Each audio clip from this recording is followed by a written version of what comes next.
Question is that the motion be agreed to. The honourable member for Nelson in reply.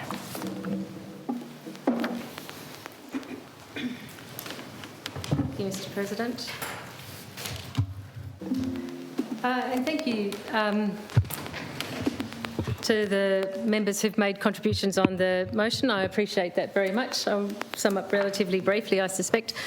I appreciate Member for Mersey raising that this is an attack on sport. No, far from it. It's actually to make sport family-friendly, enjoyable and safe opportunity, at least when people go to experience it in person in our state at state-owned funded venues. So I agree, it's a positive move forward for Tasmanians and for sport in this state.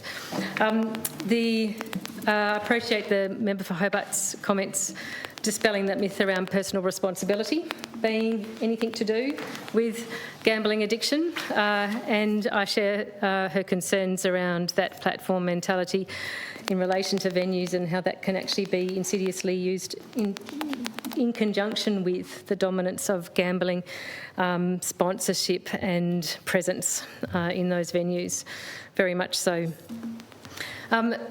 To be clear, Mr. President, actually, I'm just going to grab my water.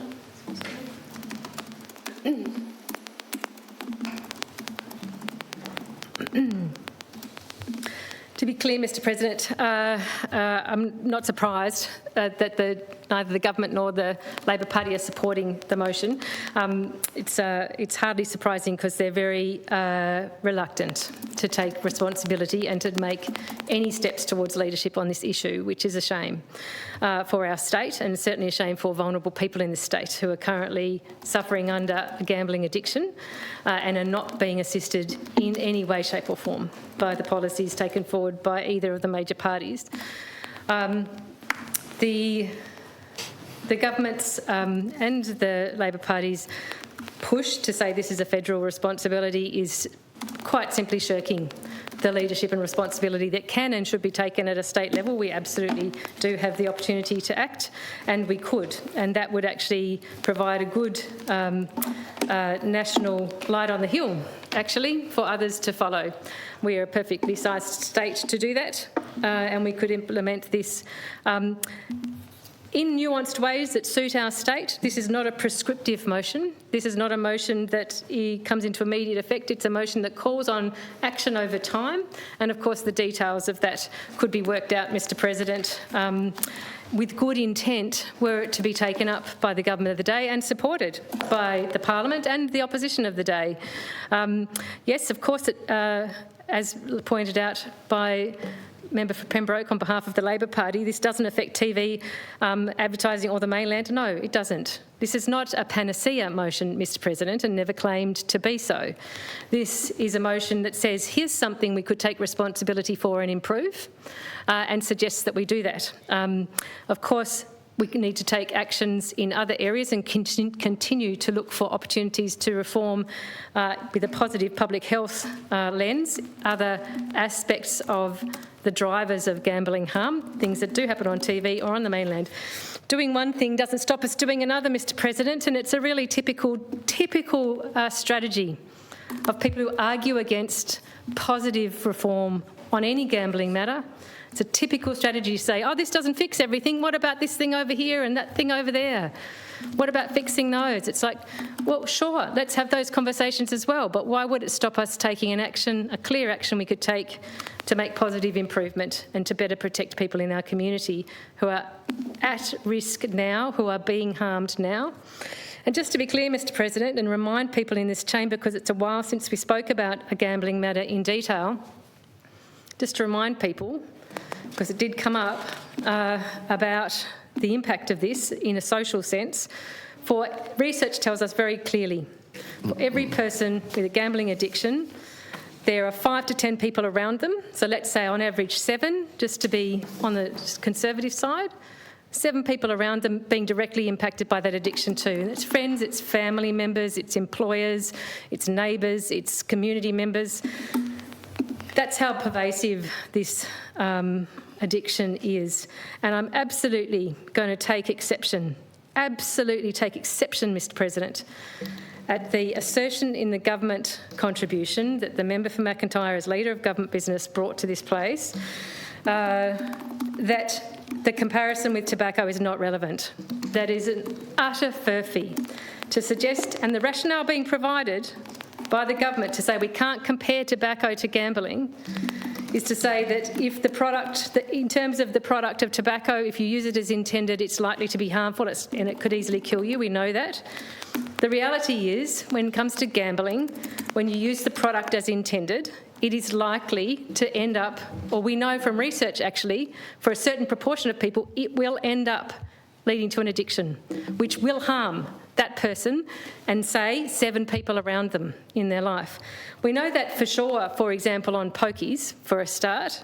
I'm not as immediately familiar with the data on other forms of gambling addiction, but certainly for pokies, if you use a poker machine as intended, 1 in 6 people who do that will become addicted to poker machines.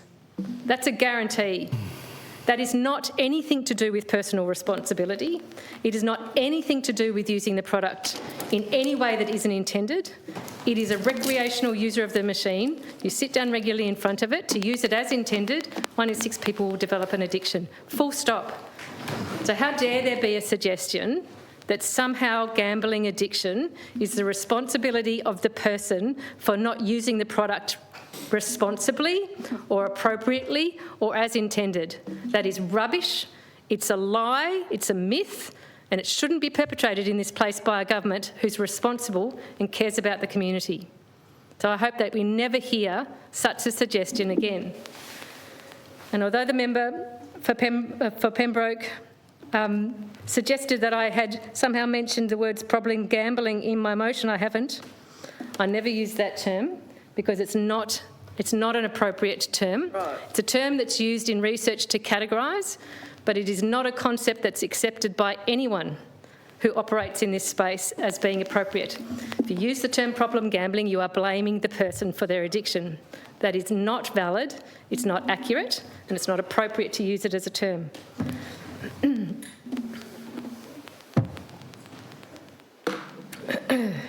I'm all for using targeted evidence-based approaches, Mr. President, when it comes to addressing gambling harm.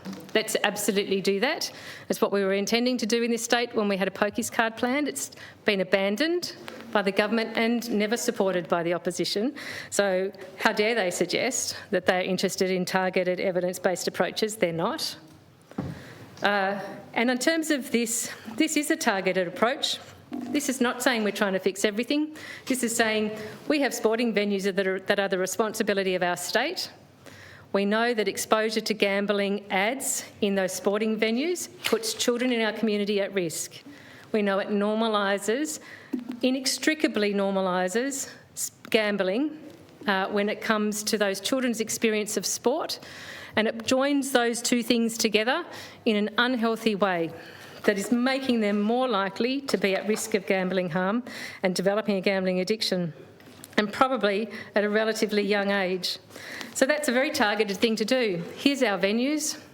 We're going to decide not to put gambling advertising in them. It's a pretty straightforward idea, Mr. President. It's supported by evidence. It's a targeted evidence-based approach to reducing harm in our community. So again, anybody who suggests that they're interested in targeted evidence-based approaches can actually comfortably support this motion, Mr. President. That probably covers largely my points. There were some questions from the member for Pembroke around the implementation of this. Those are not questions that need to be answered in relation to this motion, in the sense that this motion provides for an opportunity for the government to take an approach over a period of time to implement the outcome, which is the ban on advertising in state-owned venues.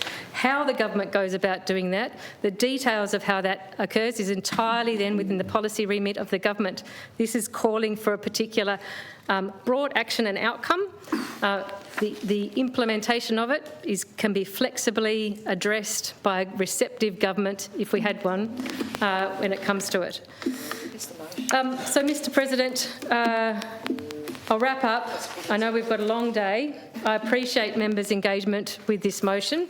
I know it's always a challenge when we ask people in this place to support a motion relating to an industry that has such a grip, Mr President, on our political environment. But still, I encourage members to support this motion. Question is that the motion be agreed to. Those of that opinion say aye. Aye. To the contrary, no. Aye. I think the ayes have it.